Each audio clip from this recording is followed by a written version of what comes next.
If you are an atheist, please come closer. I want you to please take your time and watch this man's video.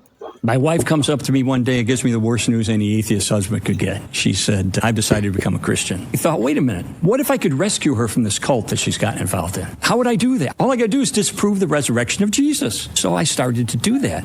And I used my journalism training, my legal training. It took me 2 years to delve into the minutia of the historical data concerning the death and resurrection of Jesus. 4 words that begin with the letter E to summarize the evidence for the resurrection. This is what brought me from atheism to faith. The first E stands for execution. That Jesus was truly dead after being crucified. There is no record anywhere of anyone ever surviving a full Roman crucifixion. We not only have multiple sources in the documents of the New Testament, we got 5 ancient sources outside the Bible confirming his execution. In the Journal of the American Medical Association, secular, peer-reviewed medical scientific journal, carried an investigation into the death of Jesus, and this was their conclusion. Clearly, the weight of the historical and medical evidence indicates that Jesus was dead even before the wound to his side was inflicted. Second E, early accounts. In other words, we have early reports that come very quickly after the crucifixion that he rose from the dead. We can be entirely confident that that creed was formulated within months of the death of Jesus. That's far too quick to be a legend. Third E stands for an empty. We have an empty tomb. And what's interesting about that is even the enemies of Jesus admitted the tomb was empty. What the enemies of Jesus said was, oh, well, the disciples stole the body. Now think about that. They're conceding the tomb is empty. Romans weren't about to steal the body. They wanted Jesus dead. Religious leaders of the day weren't about to steal the body. They wanted Jesus to stay dead. Disciples weren't about to steal the body. I found 7 ancient sources, 6 of them outside the Bible, that said that the disciples lived lives of deprivation and suffering as a result of their proclamation that Jesus had risen. They were willing to die for it. Why? Because they were there. Of all human beings who've ever lived, they were in a position to know for a fact